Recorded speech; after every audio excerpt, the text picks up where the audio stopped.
righteous and faithful, ever true. We lift our hands and sing all praises to the King of matchless worth, of matchless worth.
Little man.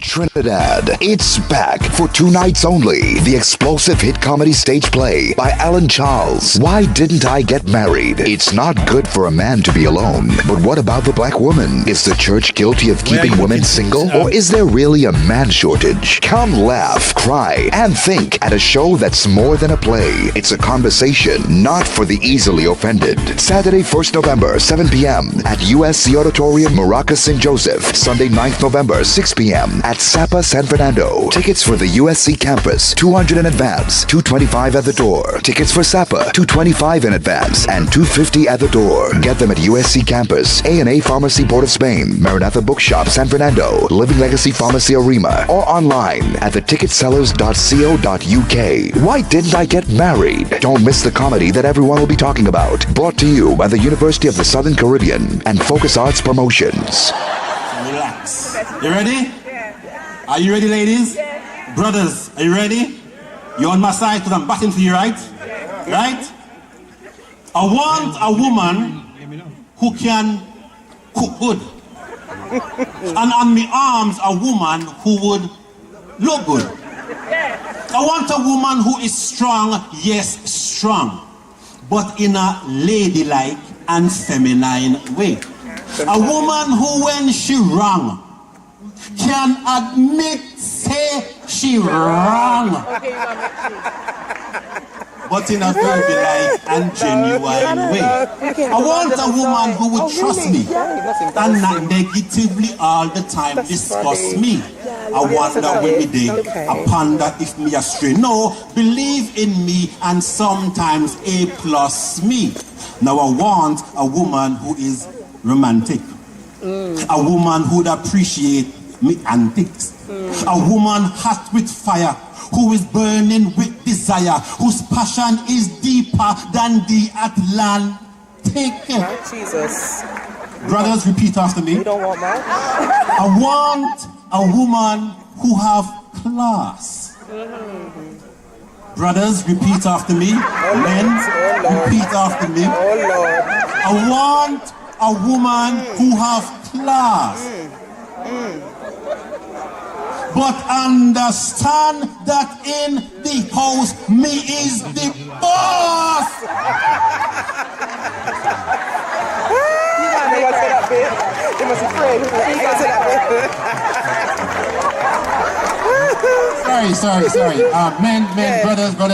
Yeah, take men. time. You should be hearing me, right? So let's go again, one more time.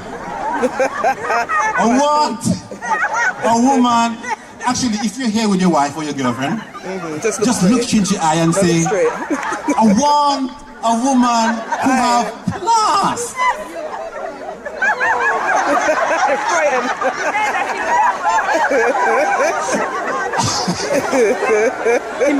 Brothers, You know, right? you let me down. They're frightened. They don't want to sleep on the sofa tonight. Right.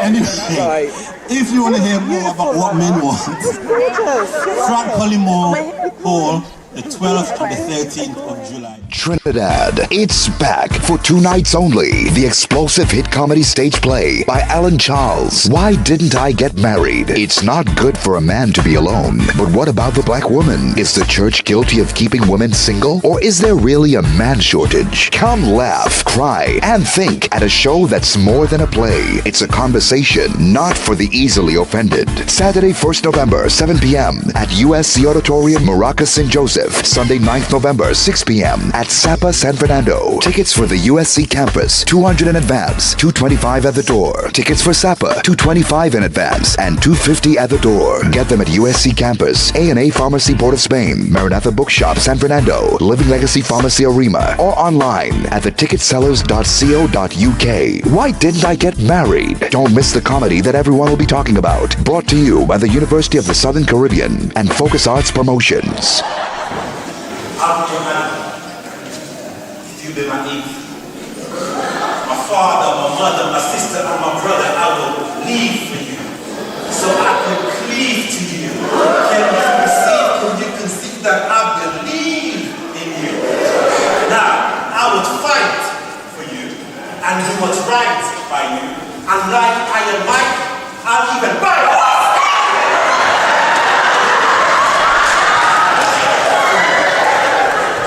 Now, I delight in you. You know I'm right for you. Remember Samson and Delilah? I would lose my sight. You are the one like Neo from the Matrix. This ain't no screen flick. Make believe camera trick. This is the true lick. Some may say I'm lovesick. All I know for sure is that you caused my heart to miss a tick.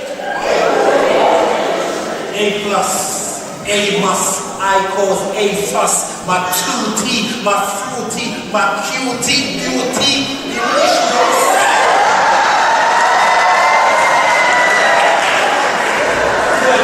Virtuous, I trust like platinum was precious. My love for you will never rust. God sent, God lent, and so I'm confident we are God men, cause God went beyond everything I've dreamt, all my requirement, and so I'm content, and my intent is to go into retirement. To go old with you. I wanna go old with you, I wanna roll with you, stroll with you, cause I still go with you. I share my soul with you, my heart unfold with you. Play in the park, string in the dark, let me get bold with you. Whatever the weather, we'll always be together, forever and ever. Don't go by the clever Trevor. To never say never, my love for you will never sever. So remember, whatsoever God put together, no one can put asunder, because you are the one.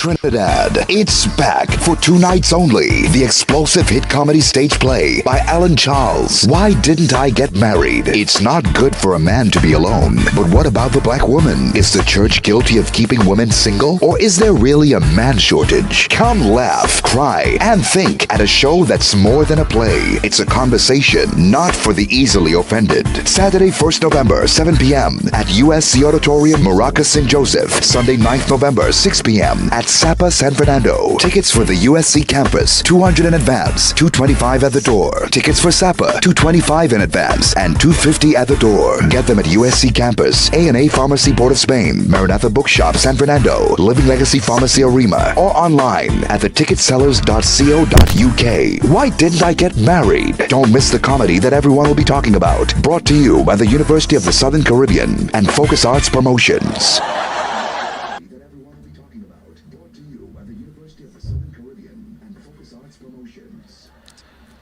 All right.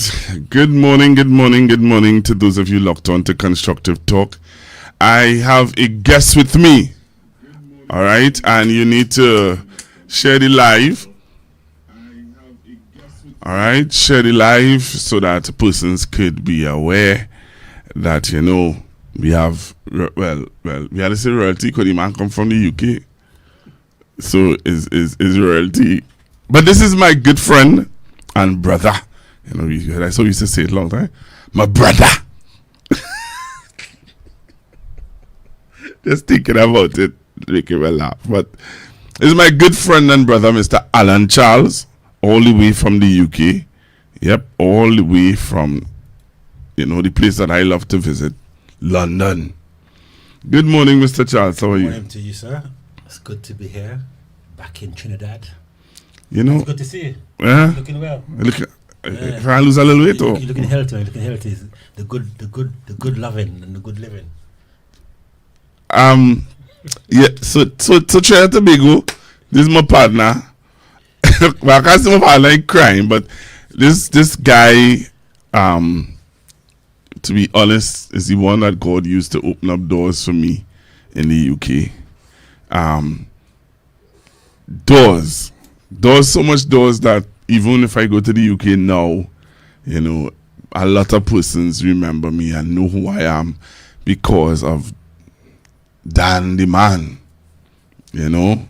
And again, I want to publicly say thank you for the opportunities that you would have opened up for me, and you know, being able to, you know, at one point in time people thought that that's the only place I know in the world, you know. But now you're big suit now. International jet setter. Praise be to the Lord. God is good all the time, and all the time God is wonderful. And anyway, he's married to Trinidad, and that's why he's looking so good. It's a Trini wife he have. And tell the people. Yeah, indeed, yes. I am married to a Trini. So born in the UK, grew up in St. Vincent, married to a Trini. God is good. Eating the Trini food. Oh yeah, oh my gosh. Roti for the last week, boy. Gosh. You see, I'm looking like a roti now, innit? But you know, I am the rotiologist. So you think that the roti you eat in tongue is the best roti? They tell me that South have the best roti. Okay, well, just letting you know. Yeah, when in Rome, do the Romans. So I've been in Central. So right. I've been enjoying Central roti. Now that I'm in the South, maybe somebody would spot onto me some bus up shot, and we can do a comparison and so is it bus up shot you want or the wrap roti? No, bus up shot. Bus up when you bust it up. Okay. That one, bus up shot. Okay, all right. Yeah. Well, you'll get that. Yeah, for sure. For certain, you're getting that today, right? You're getting that. Making sure you get that today. Nice. Cool. So you're here because you are, you have some stuff happening, in not just in San Fernando but also in Port of Spain, and you know. I want to say to you, I've always said to you, and I will continue to say to you, and I will not stop saying it to you. You know what I'm going to say, right? Yeah. So, I'm the Tyler Perry of London. Yes. Yeah. I wish that was true. Of course. No, well, it's humble beginnings. All right, okay. Humble beginnings. And I pray that it will happen to you now. It will happen to you in this season and in this time, and not for you to wait too long for people to recognize and realize, hey, but look, we have our own here. Why we keep looking at outside? We have our own Tyler Perry, and I really believe it. From since the time when you said to me that you were taking your poems and putting them now into plays, I just think it. And we were talking off here, and I think that what you were saying to me a while ago, that may just be the stepping stone. Truth. Right, where you can start to now put them up on YouTube and make it a YouTube channel, and from there you launch into. But Trinidad Tobago, he's a poet. I played for you some of his stuff a while ago, and from the poems came this whole creativity, this whole new vibes of a new you would have remodeled yourself, because you were one who would have gone to different churches, different countries, different places doing your poems, and you realize that okay, people have accepted the poems, and now you are now saying to you have pulled together a cast of people from the UK. You have done the cast from Trinidad, the Trinidad cast. You have done it in St. Vincent, Antigua cast, and I've got a Vinci cast. So wherever I go, I try to, because obviously it's expensive to travel with a full cast. I mean, when we first came to Trinidad back in 2009 via USC, they brought us the UK cast, all 12 of us. Then they brought us back again for the man's them. But obviously, with airfares, paying for 12 airfares, accommodation, food, it's a lot. And so we said, nah, let's see how it would sound with the Trinicast. Okay. Then we had the man's them with the Trinicast. Oh my gosh, that was explosive. And since then, it's been Trinidad all the way, man. Because wow. it's like, so even it's the same play, two different casts, and it's almost like two different plays. Because the Trinis, you know, put in their own flavor. And right. Take it to a different level. I want to say a different, because I mean, Caribbean people, we're very expressive. Everything is spice and spiced up and everything, and so everything is bacchanal. We'll see if we find a crew of people, some of them who went through, or who going through. Yeah. Exactly what you have, what you're talking about, man. Yeah, so we've had the pleasure to work with some great, talented Trini cast, and I'm grateful that they've taken my little stories from the page and put it on the stage. And 12 years later, I'm here. 12 years later, I'm here doing my thing. Trinidad is always my first option whenever I'm taking it out of the UK. Right. It's home in terms of, family and stuff, and it's home in terms of the art form. Right. Trinidad, I keep on saying this to Trinis, you guys have some of the most talented people in the world. And even like in the Caribbean, in terms of the venues that you have, I don't think you guys appreciate what you have. In the UK, we don't really have access to the kind of venues that we have in Trinidad. Because in the UK, as people of color, we struggle to get the top venues now. So when I come to Trinidad and we're using whether it's Central Bank or Sapo or Queen's Hall, world-class venues, you guys need to make more use of it, and appreciate what you have and the talent that you have. Wow. You all heard that, right? So if you're now joining us, this is what we're talking about. You can just play the ad for them so that they will know what it's all about. Trinidad, it's back for 2 nights only. The explosive hit comedy stage play by Alan Charles. Why Didn't I Get Married? It's not good for a man to be alone. But what about the black woman? Is the church guilty of keeping women single? Or is there really a man shortage? Come laugh, cry, and think at a show that's more than a play. It's a conversation, not for the easily offended. Saturday, 1st November, 7 p.m. at USC Auditorium, Maracas, St. Joseph. Sunday, 9th November, 6 p.m. at Sapa, San Fernando. Tickets for the USC campus, $200 in advance, $225 at the door. Tickets for Sapa, $225 in advance, and $250 at the door. Get them at USC campus, A&A Pharmacy, Port of Spain, Maranatha Bookshop, San Fernando, Living Legacy Pharmacy, Arima, or online at theticketsellers.co.uk. Why Didn't I Get Married? Don't miss the comedy that everyone will be talking about. Brought to you by the University of the Southern Caribbean and Focus Arts Promotions. Right, so we're back, and if you're now joining us, I'm here with Mr. Alan Charles from the UK, and he is here to talk about a play that he's putting on at USC. So let's talk about USC first. USC is the first one that you're having. Yeah, and like I said, big up to USC, because they were actually responsible for me bringing my first play to Trinidad and Tobago. Okay. So we've gone full circle, and now we're back with USC, and we're doing the show at the USC Auditorium in St. Joseph, Maracas, on Saturday, the 1st of November, which is next Saturday. Why Didn't I Get Married? It's not good for the man to be alone, but what about the black woman? Should the church be held accountable for the high levels of single black women in her midst? What is the church doing to get more men into the church so that the women them can have more options to choose from? Because the women are crying out that there are not enough men in the church, and the few men that are there, they're saying, are not always qualified, are not good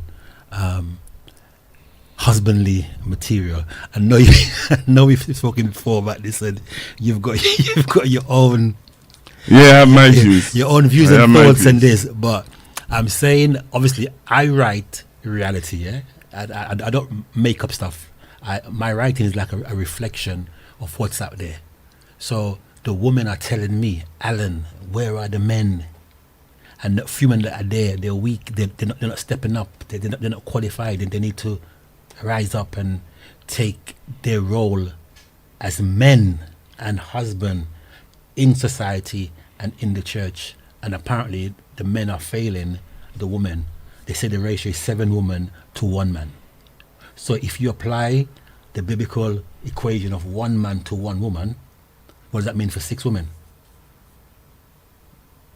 Single, frustration, hurt and pain, because they haven't got access to men. Because remember, we preach that we mustn't be unequally yoked, so they can't go outside. but when they're inside, there isn't enough. So the maths is simply not mathsing.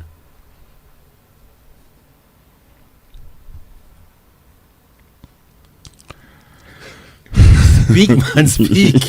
Let's say you want to say. Oh Lord. Anyway, so do you agree that the maths isn't mathsing? Do you agree that there's an issue in the church? Do you agree that there's a man shortage in the church? As a pastor, what are you doing to attract more men into the church? What are you doing to empower? I know, like, sometimes a lot of churches and a lot of leaders are offended by the mere fact that we're asking the questions. But hear this. Back in the UK in 2022, a book was written, Black Single Christian. 13 contributors each contributed a chapter to the book. And in one of the chapters, the lady says that she's angry at the church. Why? Because the church sold them a bunch of lies. What was the lie? The lie was, become the Proverbs 31 woman. Get yourself together, get your education, get your house, get your land, fix up yourself, and your Boaz will come along. They're now in their 50s, early 60s. Boaz never turn up, no husband, no children, and so they're angry and they're frustrated at the church because the church failed in her duty to attract men so that they can have husbands. Furthermore, a gentleman in the States, Dr. Umar Johnson, says that the black church has a vested interest in keeping black women single. Why? Because black women earn more money than the black man, more educated than the black man, has more resources than the black man. And so when she's single, she has more time and resources for the church.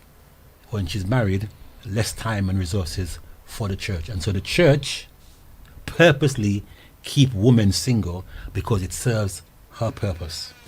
And so the play was written from that context to ask the question, are those allegations correct? Is the church purposely keeping women single? Should the church be held accountable for the high levels of single women in the church? What say ye? All right, so I don't agree that he talking from America, the American perspective. No, just it's American, England, Caribbean. All right, well, he can't talk for me. He can't talk for from what you're saying is that he is saying that the church is purposely wanting women to be single. Right. I am saying he can't say that for me because he don't know my style of pastor and he don't know what I am doing. Hyperbole, bro. Hyperbole. I mean, you take everything. No, but that's what I'm saying. He don't know the full dynamics on the whole. Nah, I can't agree. On the whole, in Trinidad, is there more women in the church than men? Yes. Why is that? Because women, first to begin, for me, how I look at it, women are more, have more emotional issues. Women try to find avenues to deal with emotional issues. Pause. So you're saying that women are more emotional, so they come to the church? Yes. Right. Okay. So that means whatever we're doing in church is emotional. No. Well, so why are they coming to the church with the emotion? It's the same. It's the same thing with parties. I'm saying. When you go to a party, there are more women in the party than men.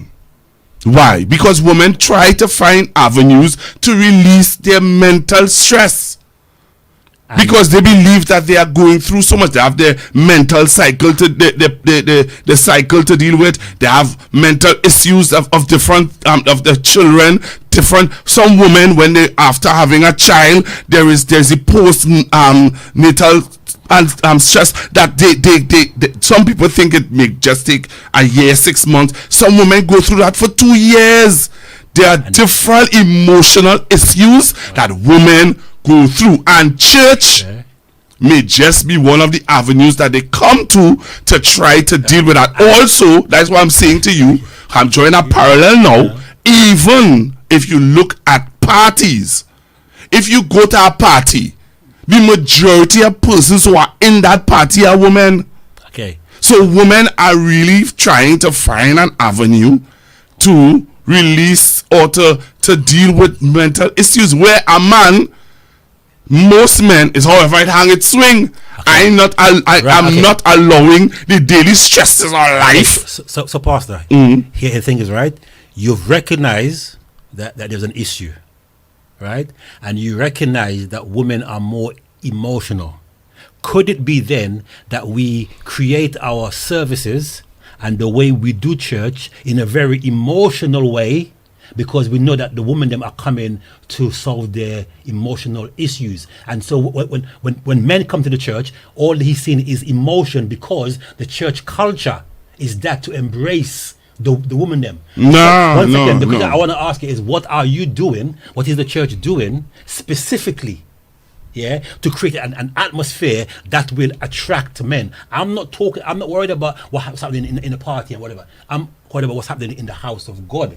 And we have got a commission to go into all the world and to win souls for Christ. Yeah, Paul says, I become all things to all men that I may win some. At the moment, we're mainly winning, catching and retaining women at the expense of men. Yeah, so we have all this wonderful stuff about, woman this and woman that, but what are we doing specifically? Nation of Islam don't have no problem attracting men. Why? Black Hebrews don't have no. Why? What you tell me? No, you draw the example with them. I want to hear your perspective on why you think. Could it be because their service or the way in which they do their evangelism is not emotional like how we do in church? Because you've already says that women are coming to church to satisfy their emotion. So don't take it out. Don't take it in that context. But that's what you said. No. I said that emotional. Right, but I didn't say that. No. I didn't say that they come because of emotions. I didn't say that. But no, I didn't say that. But if you look at the black Hebrew Israelites, and you say they attract more men to their assembly, I'm asking you why. Why you think so? Because maybe the way in which they do their evangelism or their recruiting isn't on an emotional aspect like how we do in That's not in true. Church. That's not true. What's not true? I see how they operate in Trinidad. How do they operate? They do deal with emotions. Okay. For men. So wait. There are some aspects and you have to find the balance. Right. When they go out and they evangelize and they talk, listen to this, the way how they talk down to women in Trinidad. When you see them in front of the banks in San Fernando and a woman passing her tight pants, they find a scripture to talk about her pants and make the men know that, hey, that's not how a woman should look. Okay, good. Right. So maybe their actual strategy is not becoming, right? But would you agree that when the church was more traditional, 50s, 60s, 70s, 80s, there were more men in the church? Nah. What do you mean no? But no. Bro. Were there more men in the church? Back in 60s, no, 70s, that's not true. The history of the church has always been more women than men. No, I hear that. But in the 70s, 80s, 90s, it wasn't 7-1, boss. When you came to England and we'll get around the churches, yeah, the ratio was not 7-1. Maybe 2-1, maybe 3-1. But as the church became more contemporary, less traditional, do what you want, whatever, I'm saying, men stop coming. Because why? Men, we love order. Men love order and structure. That's why men they love the police and the soldier and fireman. I may disagree with you there. Well, let me tell you why. So to disagree? Yeah, let me tell you why. If men like order, structure, and discipline, right? That's what you're saying. Men like order, structure, and discipline. then how come the women are saying that the men are not getting themselves together? The issue with the woman in the church, and the issue with, not just in the church, but a whole, women have an issue that men are not getting themselves together. They have no order, no structure to their life. They don't evaluate themselves. They don't take stock of their life. They don't say, well, okay, I'm in my 50s now. I've reached the middle ground. What do I plan to accomplish for the rest of my life? What am I putting in place for my children? Am I there for my children? Can my children look up to me? What values am I putting in their life? Most men, Alan, we know for a fact. So the whole system, the whole culture, as we've come through the years, we can see that men are going away from their position. Yeah, like I said, if we go back again, 60s, 70s, 80s, the man knew his position and his role, and he accomplished that. Does it not? But as we come to the 80s, 90s to 2000, yeah, men seem to have forgotten what his role is. And that is probably as a result of the actual breakdown of the family. Absence of fathers, where kids are growing up without a father figure. And so therefore, he doesn't know how to be responsible. He doesn't know how to be how to be a man, because as good and as wonderful as a single mother can be for their kids, a woman cannot teach a boy to be a man. There's always going to be something missing, and unfortunately, the church, which is supposed to be a surrogate parent, isn't stepping up and becoming fathers to children in the church who don't have, on a whole, yeah, we don't have that mentorship mentality in the church, and so the boys are coming in and going out because of, I guess, of a lack of role models. All right, we'll take a break and come back. Don't move. We coming back, and we coming back more heated. God is the joy and the strength of my life. He moves all pain, misery, and strife.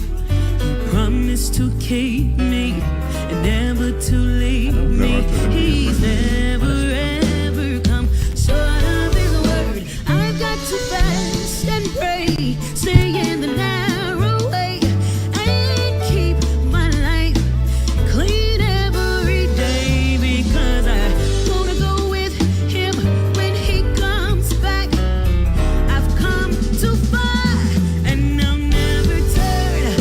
Ooh, God,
Trinidad. It's back for 2 nights only. The explosive hit comedy stage play by Alan Charles. Why Didn't I Get Married? It's not good for a man to be alone. But what about the black woman? Is the church guilty of keeping women single? Or is there really a man shortage? Come laugh, cry, and think at a show that's more than a play. It's a conversation, not for the easily offended. Saturday, 1st November, 7 p.m. at USC Auditorium, Maracas, St. Joseph. Sunday, 9th November, 6 p.m. at Sapa, San Fernando. Tickets for the USC campus, $200 in advance, $225 at the door. Tickets for Sapa, $225 in advance, and $250 at the door. Get them at USC campus, A&A Pharmacy Board of Spain, Maranatha Bookshop, San Fernando, Living Legacy Pharmacy Arima, or online at theticketsellers.co.uk. Why Didn't I Get Married? Don't miss the comedy that everyone will be talking about. Brought to you by the University of the Southern Caribbean and Focus Arts Promotions.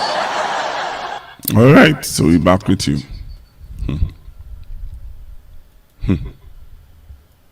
So you're getting your bus up shot, sir? Thank you. Appreciate that. Getting your bus up shot. Putting in place. Vegetarian, right? Nah, you have to eat a little chicken, man. No, man, don't touch dead flesh. Anyway, where were we? You have a partner in the house, though. Huh? You have a partner in the house. That's nice, man. Say it good. Say it should be. Say it should be. He told you that? Mm-hmm. Yeah. It looked like he didn't touch the dead flesh either. There's a look. Yeah, what do you mean? Good skin, healthy, strong. Well, we don't. Disrespectful. Disrespectful, isn't he? Isn't it? Alright, no, we're not supposed to hush. Right. Anyway, so we back. Why did I get married? Why did I get married? So it's happening in USC. The 1st of November, that's next Saturday, Right. 7 p.m. 7 p.m. And it's happening at the Sapa South, the 9th of November, Right. 6 p.m. Right. And you see behind the San Fernando Hill here, we see the one San Fernando Hill here, you know. Right, good. That's San Fernando Hill there, you know. This is not just, that's not just a hill, you know. Nice. If it's just a hill that put our background, I need that's San Fernando Hill. plead to the people of South, please, I beg you. Normally we do the shows in the North, Right. and you complain that we don't come to the Southlands. Right. Right? This is going to be my third effort in the South to try and get, the people All to right. come out. All right. Well, Right. well, I'll talk to you off here for you to go for another interview to see if you could muster people from the South All right. Okay, also cool. to go. Nice. Right. Also, anyway, we will work on that. We work on that. Okay, I So- love South people, you know. You do? Yeah, man. Really? Yeah, South have some good I people. don't feel in South. so. I don't But always feel that you way. just need- I am from South. You just- And being your friend for how much years? We are friends how long now? Wasn't that your best man at your wedding? Yeah, but here Right. I'm asking you. Right. Let me ask you a question. You can get more support than that. Yeah? How? Well, listen now. Listen. I have to recommend you, you know. All right. Best man recommends. Okay, but here what I'm asking All you. right. You listening to me now? Mm-hmm.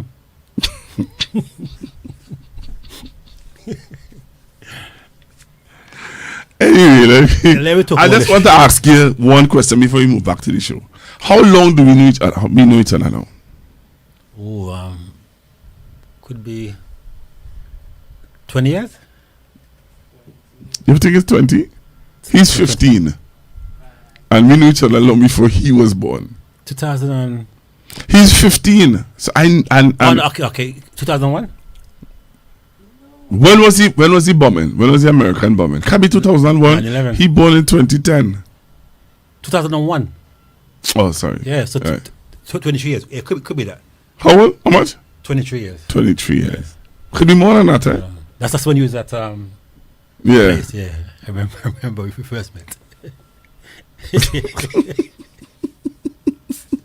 Anyway, let's talk. What place is that? What place is that? I can't tell you remember what place. Final hour? Can you remember? Final hour? Final hour, yeah, final hour.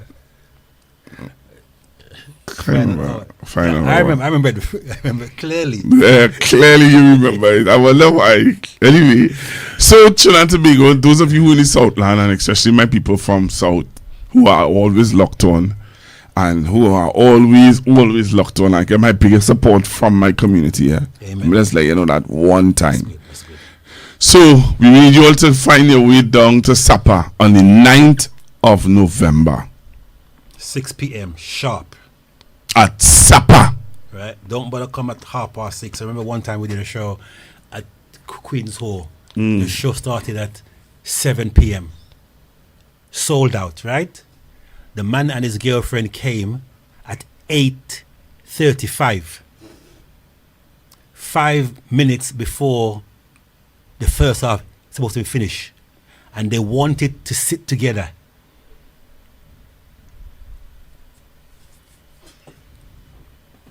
Impossible. And I can imagine Alan Charles' reaction and facial expressions. Yes, so please, I beg you. I know as people of, God. well, I was going to say people with a lot of melanin, yeah, we have no respect for time. Did you do that? Did you do that? I did. Alan. And it's all over the world. It's not just in Trinidad. But it seems those That's of, not true. those Black of people us in England have time, man. Those of us who have Black a people in England have serious time amount of management. melanin, we seem to have a problem with Why you doing that? I'm just saying. No, why you doing that though? I'm saying that black people in England, No, bro. No, they don't have time no, management. they don't. We don't. I don't know what it is about us. I don't know what it is. God is a God on time. God is an on time God. And we're people of God. Right. We should know better, if anybody. Okay. All right. And so where were we? We were talking about. We were looking at the struggles of the men. struggles of men and Black stuff men. like that. Yeah. In Trinidad. Yeah. And the pressure In that Trinidad. and I thought you were talking about it generally. yeah, I but didn't know it we're was in Trinidad now. Trinidad. Let's localize it, yeah? Okay. The man them in Trinidad Man them in Trinidad. under pressure. The man them in Trinidad under pressure. Under pressure. In what way, Alan? You tell. Maybe I need to learn.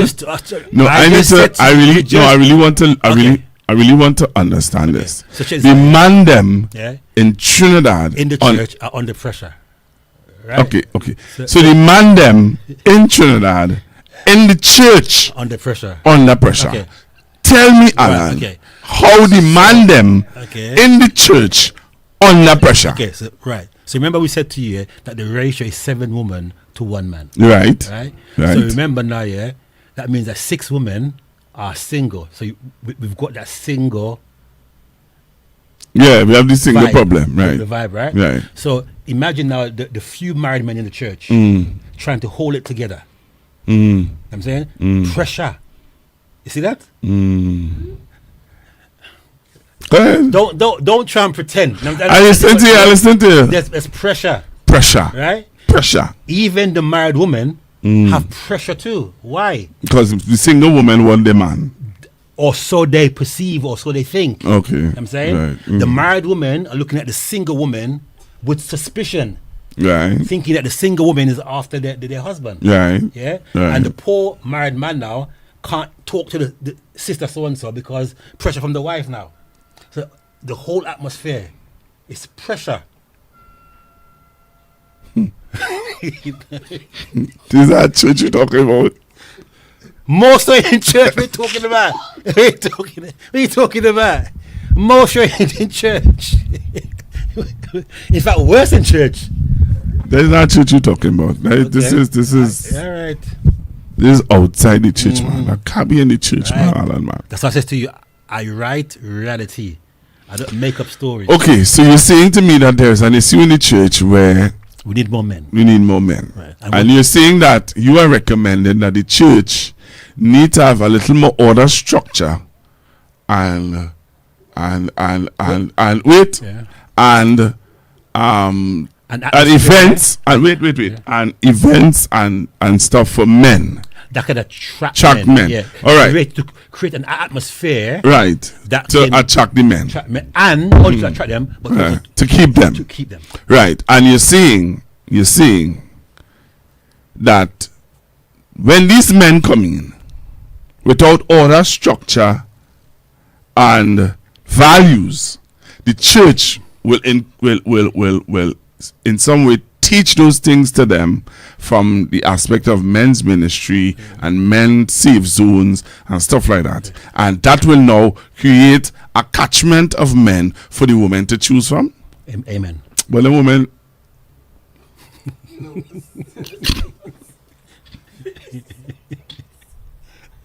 Okay. The Bible says. Hey, but they're not supposed to be. Yeah, but them not supposed to be looking though. Who? The woman. What do you mean?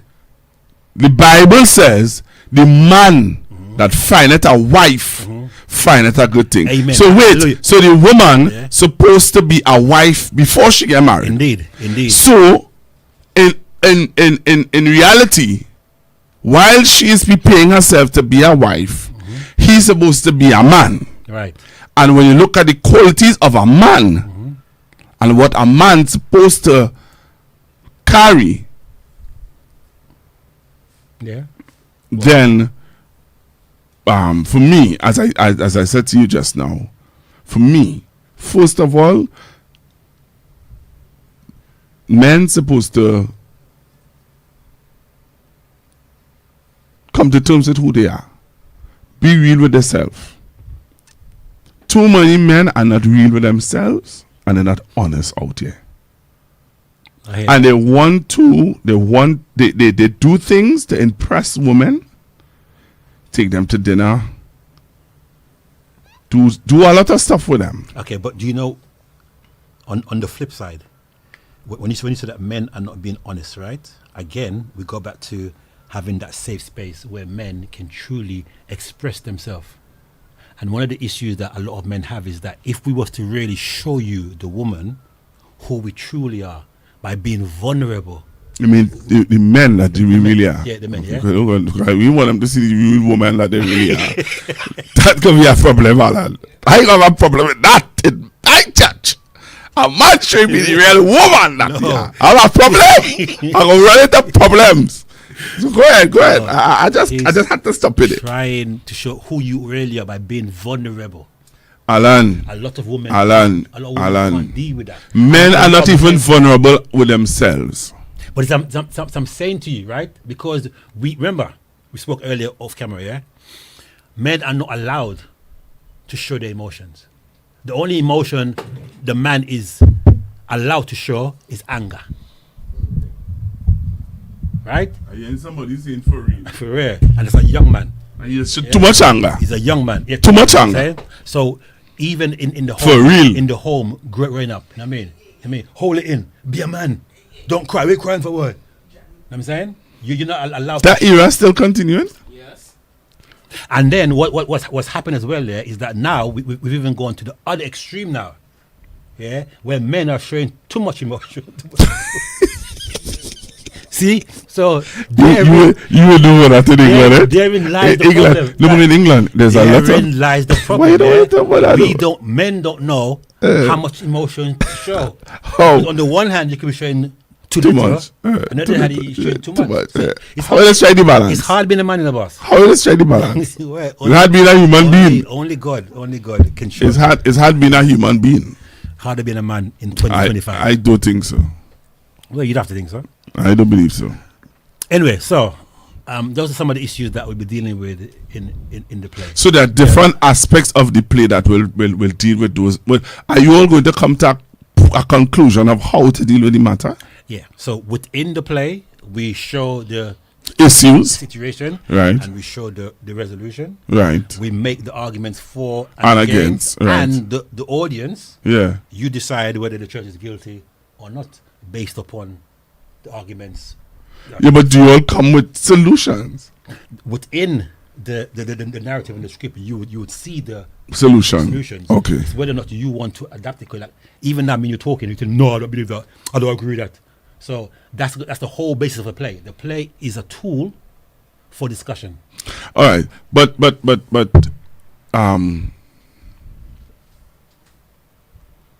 then really and truly, all the churches in South supposed to be in Sapa.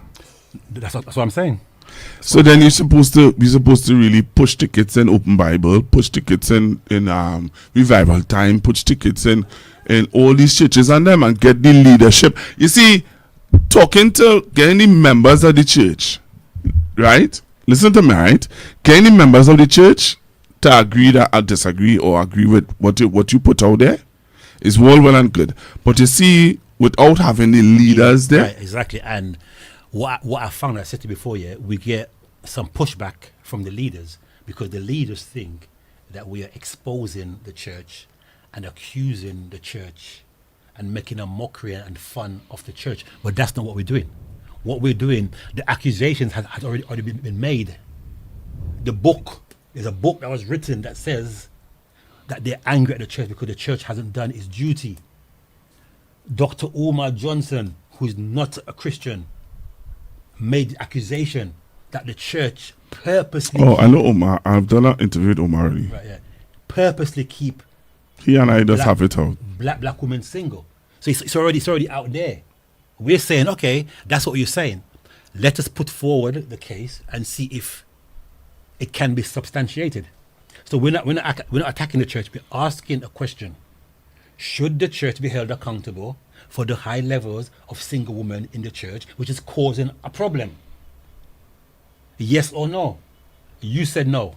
No. I said yes. Why? Why do I say yes? Again, see, and again, because we are so one-dimensional. When we look at the question, should the church be held accountable, we're thinking pastor, leader.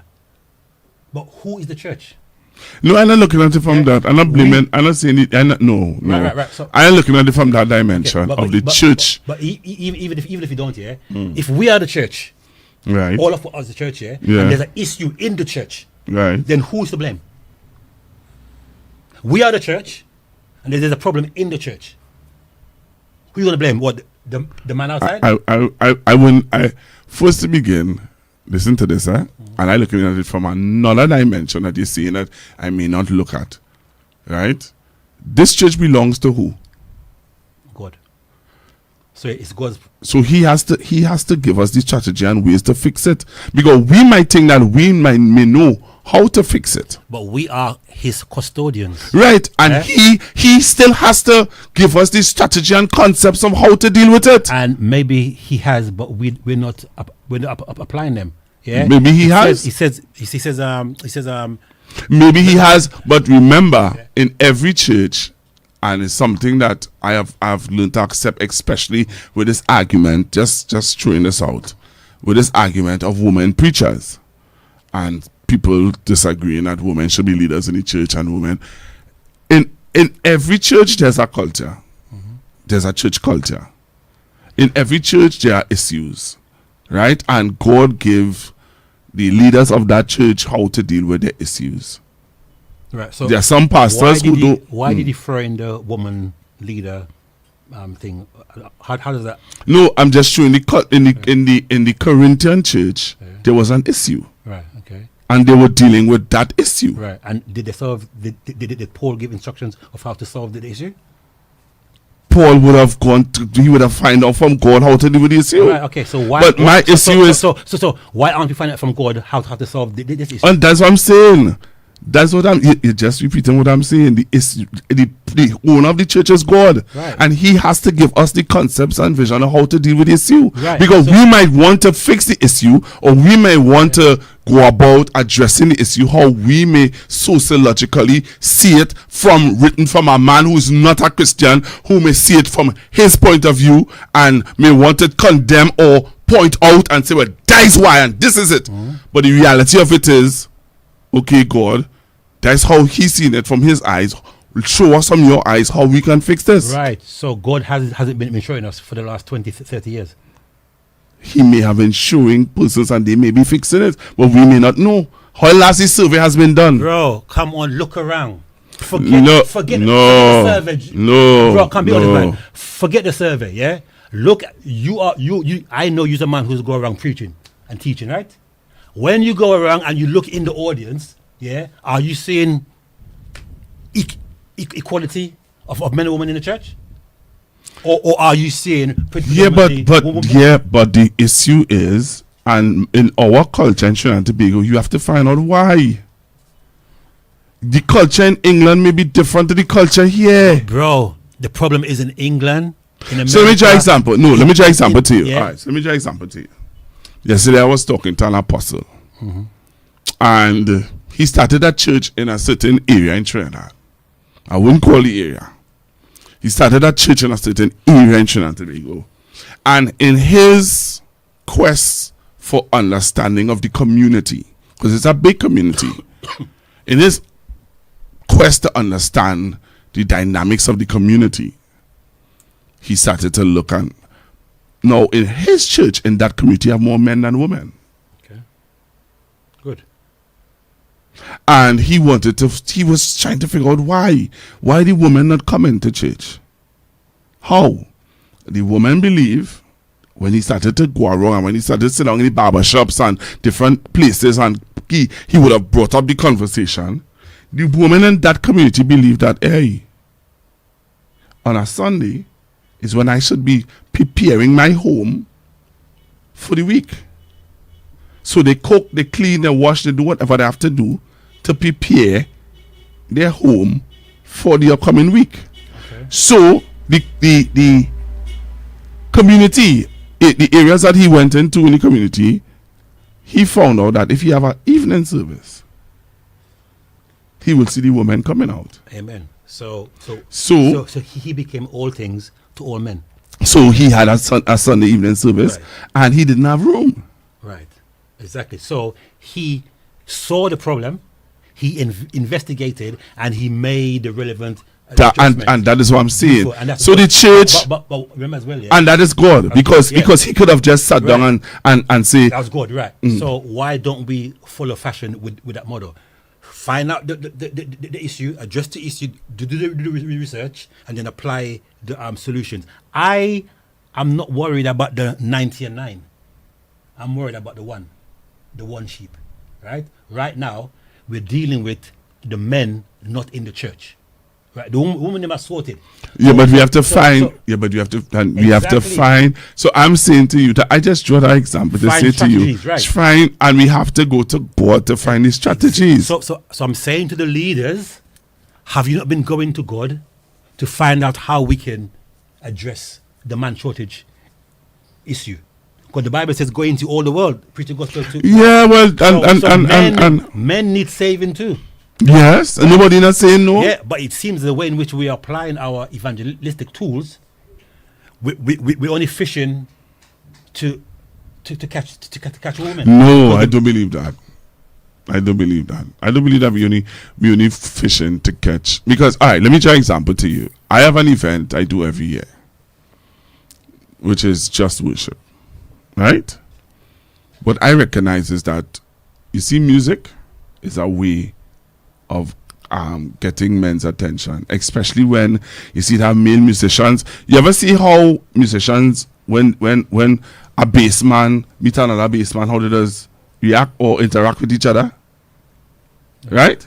They hey, no, teach me that, how you do that, ding, and they have that vibes with them. I realized that that was an aspect of something that I wanted to develop on, where there are a lot of men out there who into music. They love music.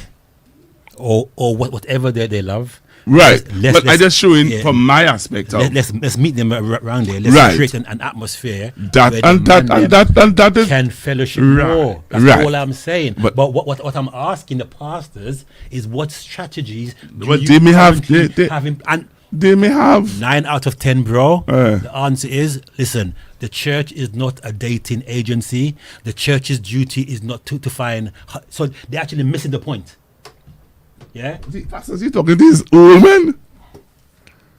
No, I'm not asking you. See, and this is the problem, yeah? We are in denial. No, I'm not saying that. I'm saying to you denial. that if the pastors who you're talking to, some of the pastors that you may be talking to, maybe some of them haven't got a clue. They haven't even thought about it. They know there's an issue, but they're not addressing it because they're comfortable because they've got their 50 or their 100 or their 150 and they're happy with that, even though 95% of them is female and only 5 are male. But in any case, bro, the play isn't just about man shortage in the church. What the play is what, It's called Why Didn't I Get Married?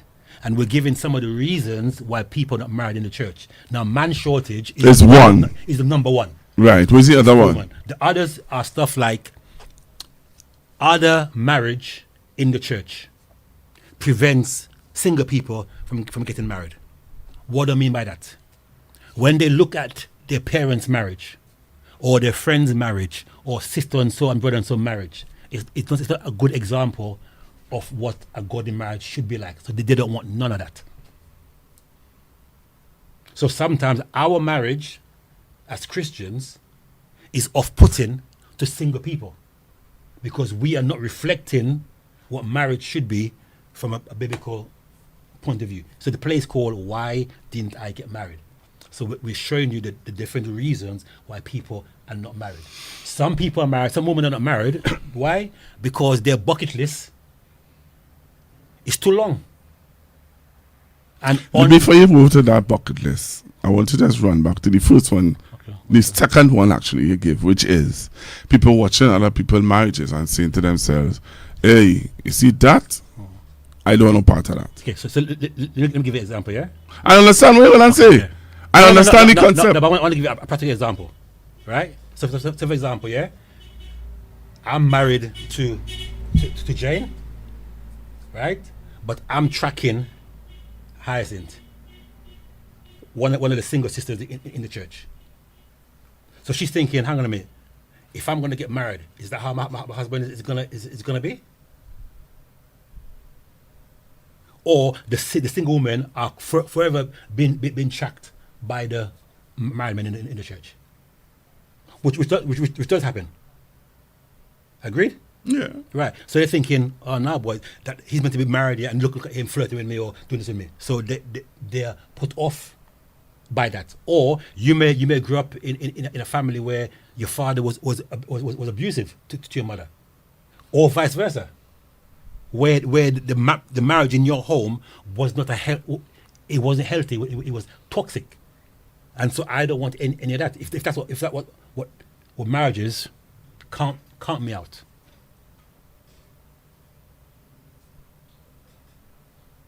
Bad example in the church, in marriage, is preventing me from wanting to get into that.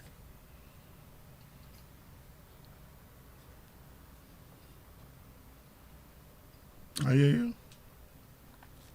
And then we have the bucket list of unrealistic demands that sometimes women come with, that the man them can't meet.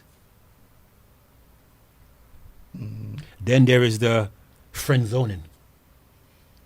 You know, you don't want the man wants you don't want the man, but you don't want nobody else to have the man either. So different reasons why I'm not married. Why didn't I get married? So we're looking at a lot of issues, a lot of examples of why. Because you know something, you might say, hey, why are you married? And sometimes we think it's easy. You know, marriage is not an easy thing to get into. Are you ready emotionally? Are you ready financially? Are you mature enough to be a husband or a wife? Do you have the fruits of the spirit? Do you have what it takes to be able to compromise and meet somebody halfway? As a man, are you willing to die daily for your wife? The Bible says, men, love your wife like how Christ loved the church. How did Christ love the church? Even when we go against Christ, he forgives us and he takes us back. Even when we sin against him, he takes us back and he forgives us. Do you have that forgiving spirit? That if your wife horn you, you can forgive her and take her back? If your wife isn't giving you the good stuff on a regular basis, do you have the capacity and the self-control to say, you know what, let me work through our issues? Or are you jumping ship? Yeah, why are you married? And we put pressure as well on people to be married that one, probably not ready in themselves, or two, who you want them to marry to?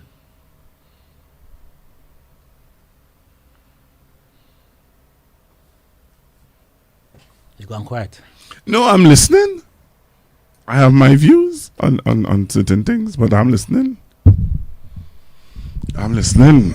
I've always looked at the aspect of the second one that they talk about, where you look at people and you say, I don't want to, and you can use that for all aspects. So we're looking at it for marriage. I don't want to be no pastor because all them pastors and them is thief. They steal people money. That's why I'm not going to no church. Right?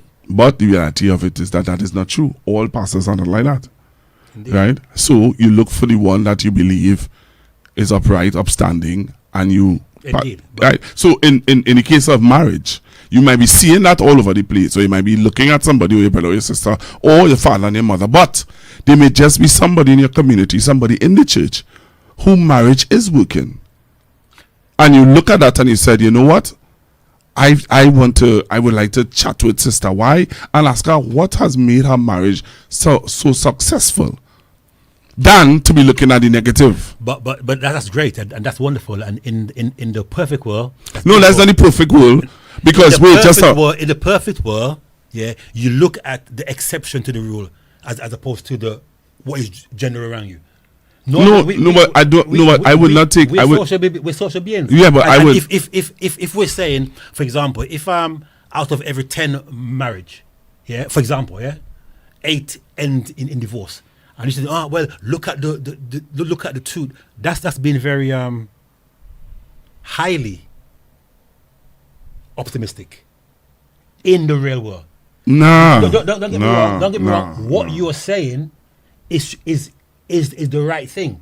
But there's not. But that's not. What you're saying is a sensible thing, right?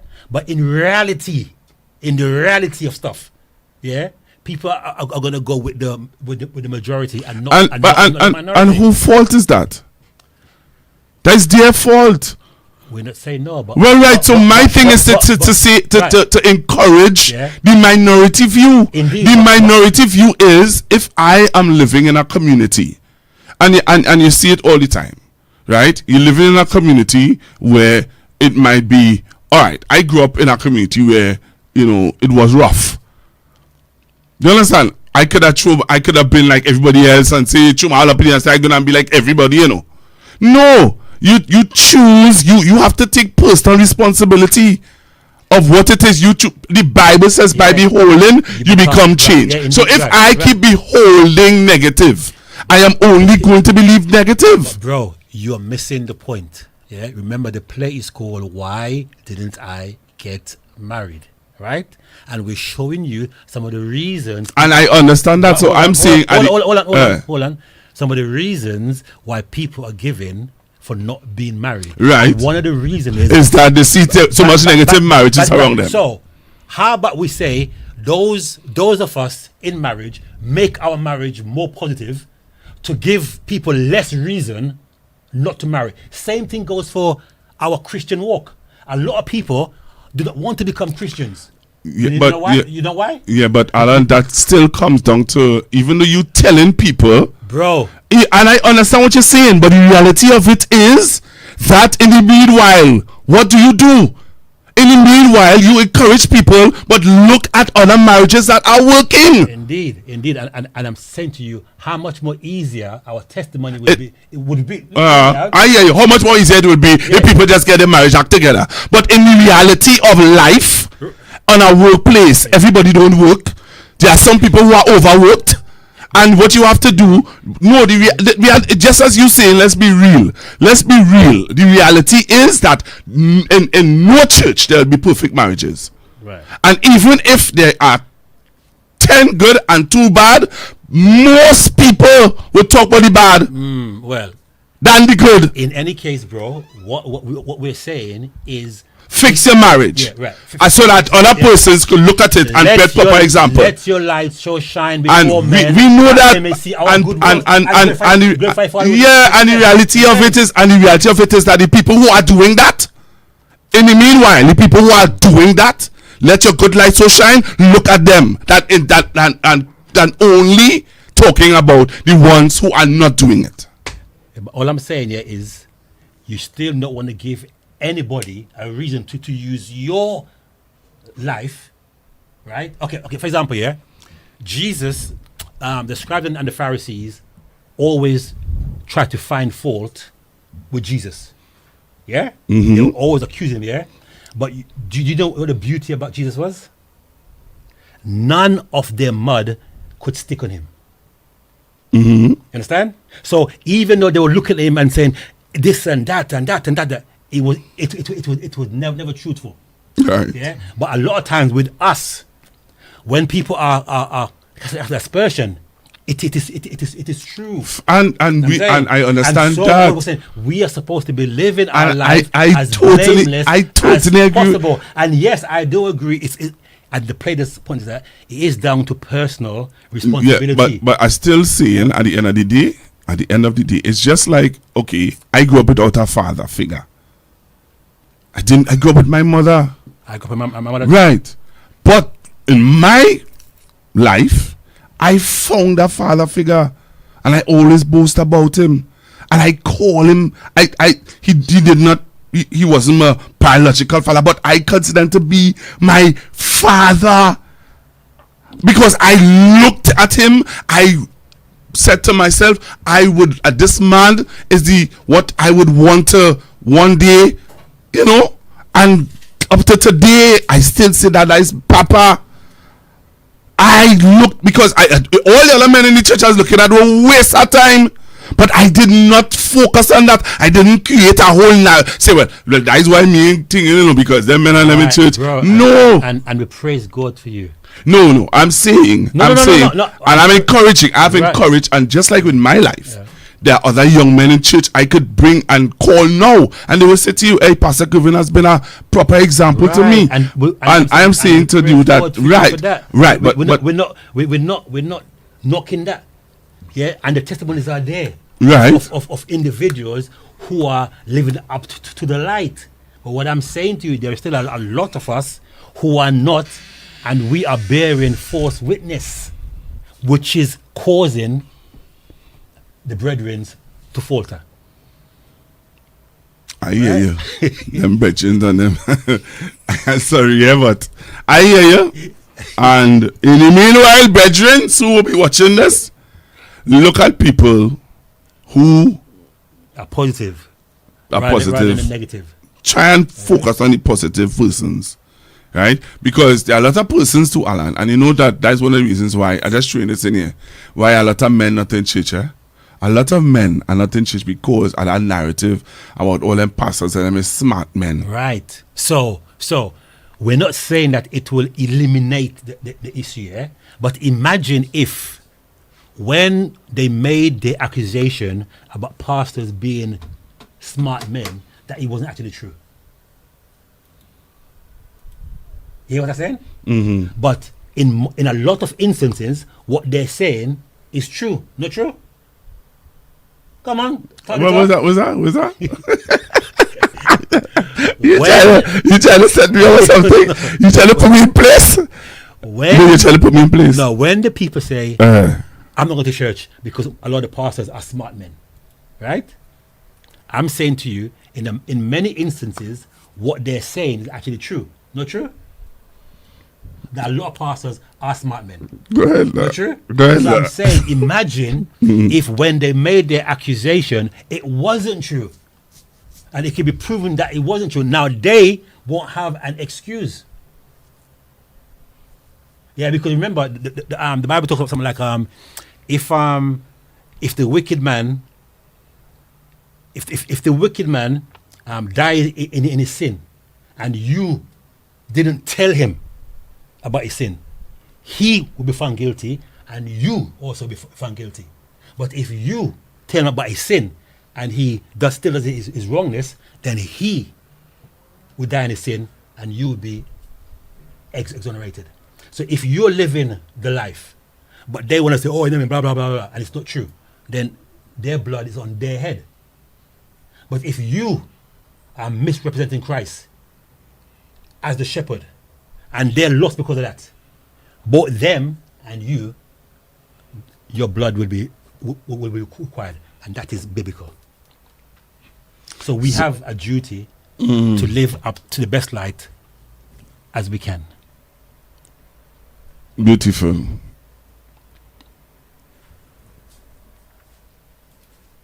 Trinidad, it's back for 2 nights only. The explosive hit comedy stage play by Alan Charles. Why Didn't I Get Married? It's not good for a man to be alone. But what about the black woman? Is the church guilty of keeping women single? Or is there really a man shortage? Come laugh, cry, and think at a show that's more than a play. It's a conversation, not for the easily offended. Saturday, 1st November, 7 p.m. at USC Auditorium, Maracas, St. Joseph. Sunday, 9th November, 6 p.m. at Sapa, San Fernando. Tickets for the USC campus, $200 in advance, $225 at the door. Tickets for Sapa, $225 in advance, and $250 at the door. Get them at USC campus, A&A Pharmacy, Port of Spain, Maranatha Bookshop, San Fernando, Living Legacy Pharmacy, Arima, or online at theticketsellers.co.uk. Why Didn't I Get Married? Don't miss the comedy that everyone will be talking about. Brought to you by the University of the Southern Caribbean and Focus Arts Promotions. Well, yeah, Alali change, you know. Alali the same old Alali, yes. I know that. Alali, you change it. If it's not, No, if it's are not you changing? if it's not broken, why fix it?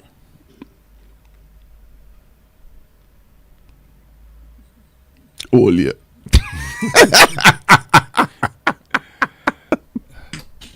So anyway, people. Hey, wait. No. That's not. Just not. You know, right in the ship. Yeah. I be the captain of the ship. So, people, I put in a plug-in for myself, people. And somehow the other we had to get the pastors of the South churches. If you get the pastors of the South churches to buy into it, and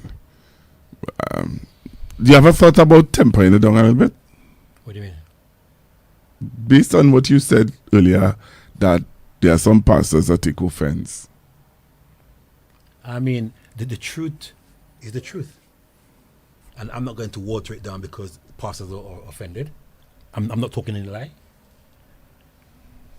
So I would take... Yeah, but maybe your approach can be different. No, and because the truth is the truth means that you have to find a way to tell people the truth. In love. That would get them to... I'd like to believe that I'm saying it. No, you're not.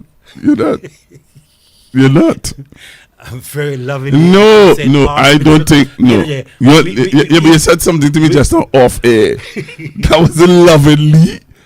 Okay, let's bring it on here, right? No, we will. No, I don't think so. Earlier, wait, just now. Earlier, yeah, but I just want to ask you. Do you think, honestly, that because I'm trying to figure a way, find a way for pastors and leaders to find the concept and the ideas of how to get more men in the church. Yeah.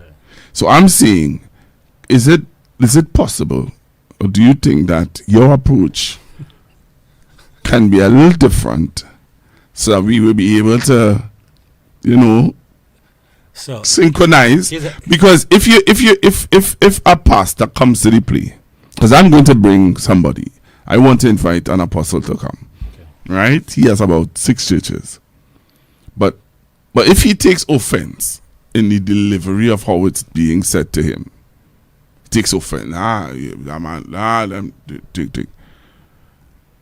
in the way that, okay, apostle, look, this is why we're doing it, so that you could come up with a way of winning men and getting the men to, come to the church and stuff like that.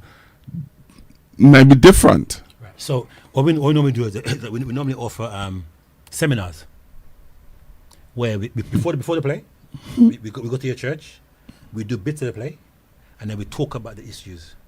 So the pastor, another thing as well, yeah, the congregation and the pastor are on 2 different levels in terms of something the pastor doesn't know what is happening or what the flock is going through.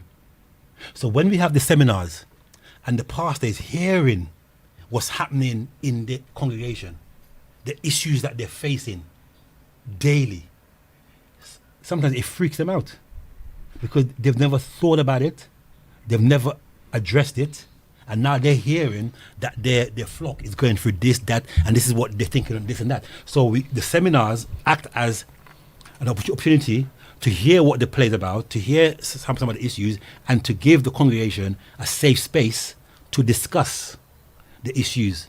I mean, we've had a hearty, not too friendly discussion here, but we want to create a safe space where people can talk openly and honestly about how this stuff is affecting them and how we can put in place strategies and resolution to help solve the problem. So the play, like I said to you, the play is not an attack. The play is looking for solutions to the problem that we have, that for too long... Okay, but as a pastor, I felt attacked. You felt attacked? Yeah. Well, so did the scribes and the Pharisees. You see what I mean? Alan, you have to change. It's the truth. Alan, you can't do that. If you're offended by me saying that the leaders... No, I'm not offended. No, I not that. But you see, you want to slip that in bad.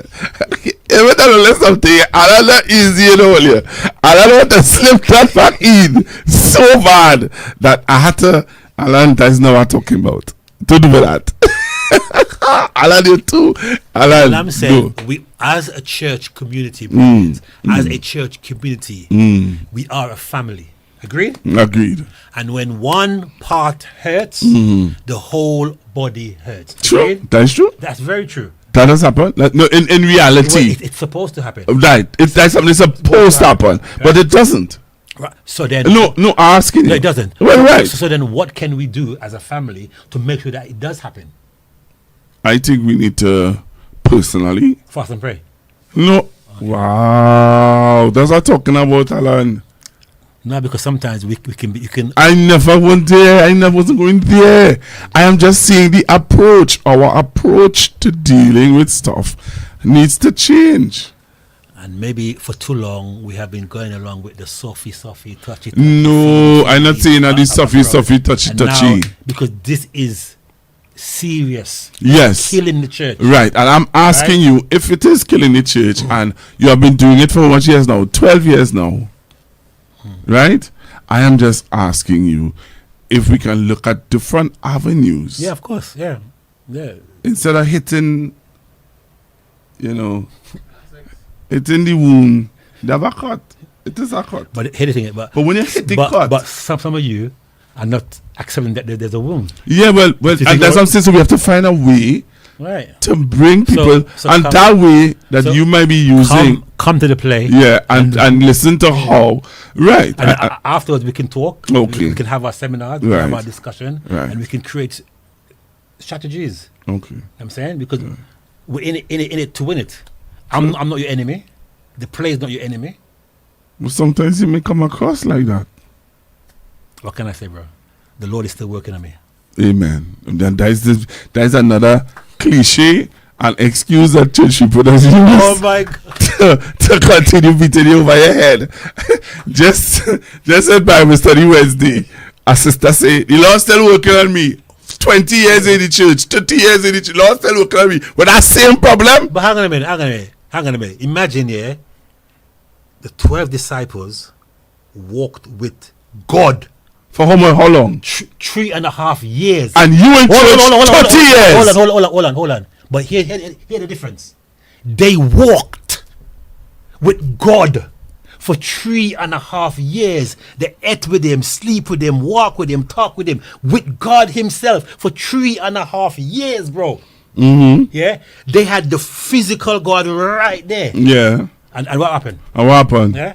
They deny him. They run away. Yeah, and then he says, then he came to them. Then they change eventually. They change after, yeah. Right, and I'm saying to you, but I'm saying to you, when somebody says to you in church for 30 years, 20 years, they're in church and they have the same behavioral patterns. Yeah. Come on, something is wrong there. Isn't finished with me yet. Yeah, and you'll come. No. Who is filthy? Who is filthy? Let him be filthy still. Who is just? Let him be just still. That means he done work. That has no sin. That means he make him cast the first stone. Oh, so it's all about cast. So because you're pointing out the wrong, you're casting stone. Wow, Alan.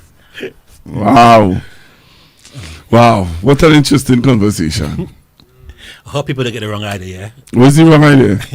Oh, you don't want to clear it up? You want to clear it up now? Clear it up. It's all about love. Really? All about seeking God's face and being the best that we can be. And yes, bro, I do take your beating, and I repent, and I shall try to be more loving in my approach. I'm not going to be so harsh in my words, and I will try to use honey rather than vinegar. Yeah, and because it's a good play and it's something that the church really need to take note of and stock of. And the reality of it is that, as you rightfully say, the church need to find concept, ideas, strategies to win men. And if we are not doing that, then we are not fulfilling the commission. And the reality of it is that for men, we know what is keeping us in Christ. Not listen what I'm saying. We know what brought us and we know what is keeping us. Right? And if what is working for us, why it cannot work for other men?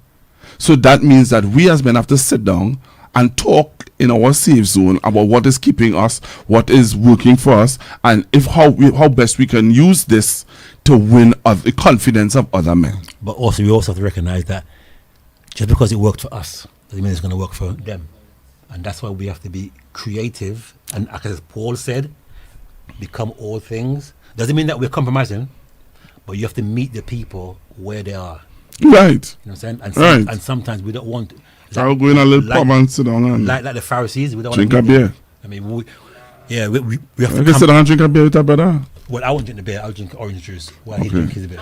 Okay. You know so why couldn't drink the beer? Water, just like how I'm not going to eat. But it's not going to come. Same way how I'm not going to eat a pork roti or a chicken roti. I'll eat a veggie roti where you can eat your pork. I mean, once I tell you that that's not good for your body, but obviously I will still come and mingle with you. If I eat meat, it's not good for my body. Huh? If I eat meat, let's have I like chicken. I eat a little chicken. I eat a little. Another interview. We'll talk about health. Health and wealth. Yeah. Okay. Remember, your health is your wealth. You see that?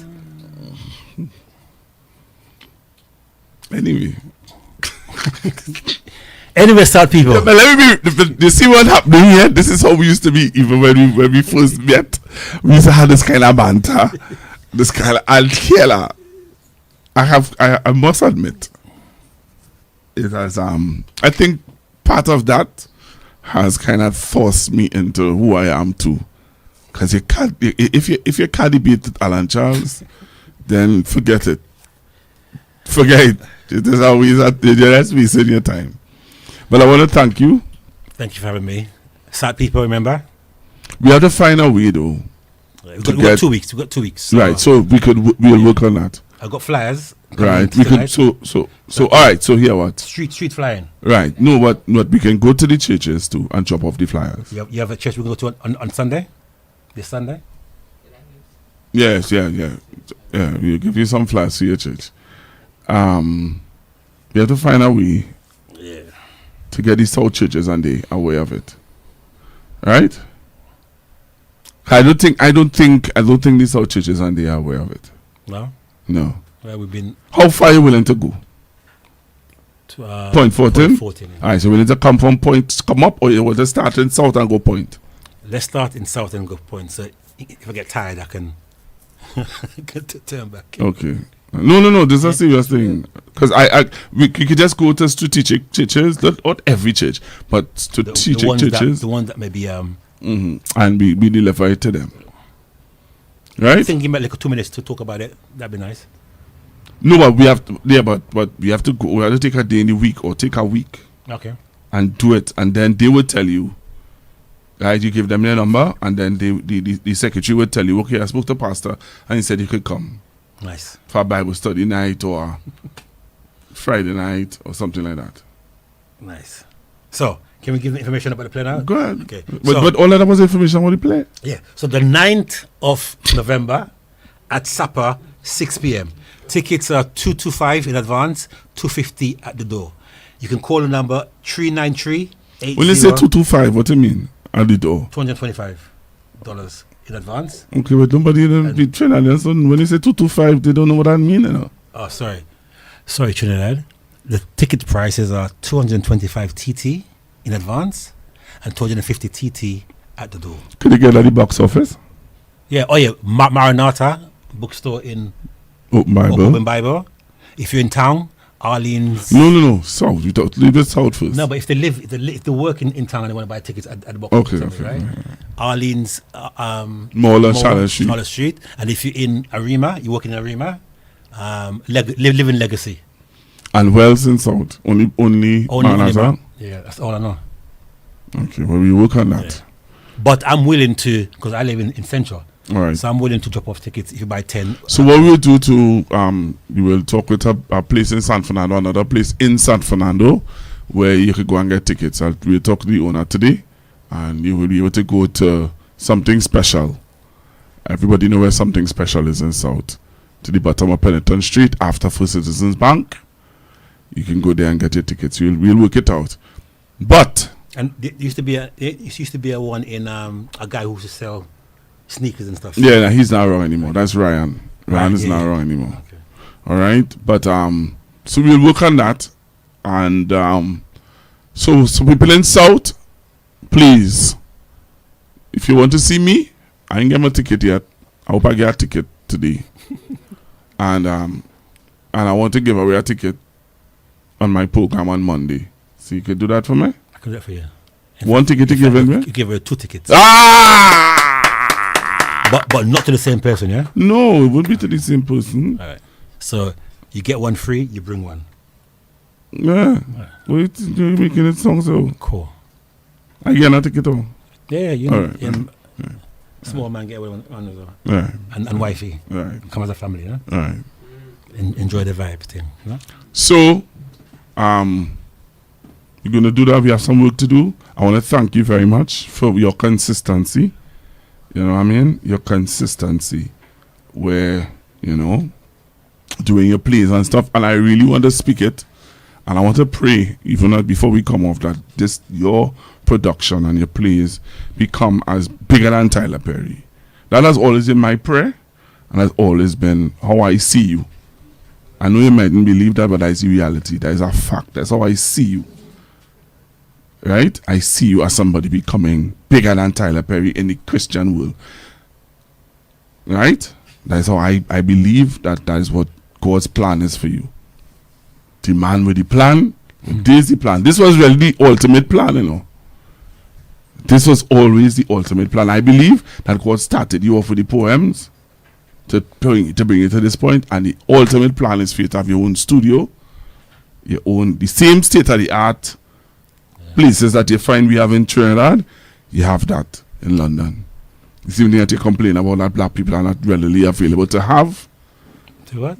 Readily available to have. Oh, yeah. To have access. Yeah. Right? So thank you very much, my brother. Very much. Really appreciated your time and for what you're doing in this part of the vineyard. Doing good work. Keep it up, and may God continue to bless you like Jabez. Large in my territory. 24, 104. Yeah, man. I received that too. So, Father, we thank you for this opportunity to broadcast on Constructive Talk Network, and my brother Alan bringing why didn't I get married to Trinidad and Tobago. May it be a vessel to change the mindset of some people and bring us to a place of happiness, true family happiness that God desired for us. I pray that you bless his ministry. Bless it in such a way, God, that it will advance to all over the world. It will become a network that persons can subscribe to on all major network sites, Netflix, all over, prime time. And I pray, God, that you will continue to open doors for him that no man can shut. In Jesus' name. Thank you very much, all of you. Those of you who will be watching this recording over again, share it with your friends and your loved ones.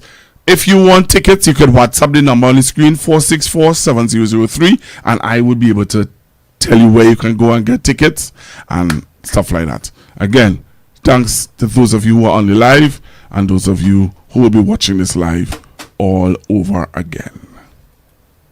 Trinidad, it's back for 2 nights only. The explosive hit comedy stage play by Alan Charles. Why Didn't I Get Married? It's not good for a man to be alone. But what about the black woman? Is the church guilty of keeping women single? Or is there really a man shortage? Come laugh, cry, and think at a show that's more than a play. It's a conversation, not for the easily offended. Saturday, 1st November, 7 p.m. at USC Auditorium, Maracas, St. Joseph. Sunday, 9th November, 6 p.m. at Sapa, San Fernando. Tickets for the USC campus, $200 in advance, $225 at the door. Tickets for Sapa, $225 in advance, and $250 at the door. Get them at USC campus, A&A Pharmacy, Port of Spain, Maranatha Bookshop, San Fernando, Living Legacy Pharmacy, Arima, or online at theticketsellers.co.uk. Why Didn't I Get Married? Don't miss the comedy that everyone will be talking about. Brought to you by the University of the Southern Caribbean and Focus Arts Promotions. Relax. You ready? Are you ready, ladies? Brothers, are you ready? You're on my side because I'm batting for you, right? Right? I want a woman who can cook good. And on my arms, a woman who would look good. I want a woman who is strong, yes, strong, but in a ladylike and feminine way. A woman who, when she wrong, can admit, say she wrong, but in a very like and genuine way. I want a woman who would trust me and not negatively all the time discuss me. I wonder when me day, I ponder if me astray. No, believe in me and sometimes A+ me. Now I want a woman who is romantic, a woman who would appreciate me antics, a woman hot with fire, who is burning with desire, whose passion is deeper than the Atlantic. Jesus.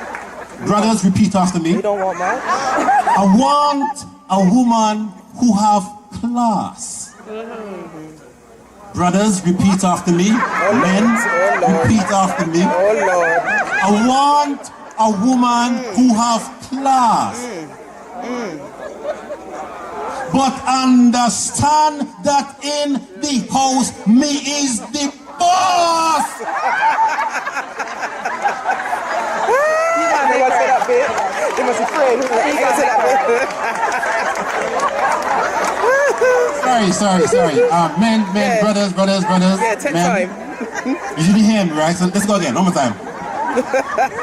I want a woman. Actually, if you're here with your wife or your girlfriend, Just look into your eye and say, straight. I want a woman who have class. Frightened.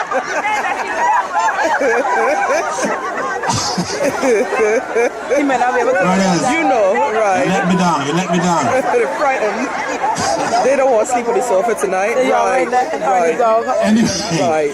if you want to hear more about what men want, Frank Collymore Hall, the 12th and the 13th of July. Thank you. Good night. Trinidad, it's back for 2 nights only. The explosive hit comedy stage play by Alan Charles. Why Didn't I Get Married? It's not good for a man to be alone. But what about the black woman? Is the church guilty of keeping women single? Or is there really a man shortage? Come laugh, cry, and think at a show that's more than a play. It's a conversation, not for the easily offended. Saturday, 1st November, 7 p.m. at USC Auditorium, Maracas, St. Joseph. Sunday, 9th November, 6 p.m. at Sapa, San Fernando. Tickets for the USC campus, $200 in advance, $225 at the door. Tickets for Sapa, $225 in advance, and $250 at the door. Get them at USC campus, A&A Pharmacy, Port of Spain, Maranatha Bookshop, San Fernando, Living Legacy Pharmacy, Arima, or online at theticketsellers.co.uk. Why Didn't I Get Married? Don't miss the comedy that everyone will be talking about. Brought to you by the University of the Southern Caribbean and Focus Arts Promotions.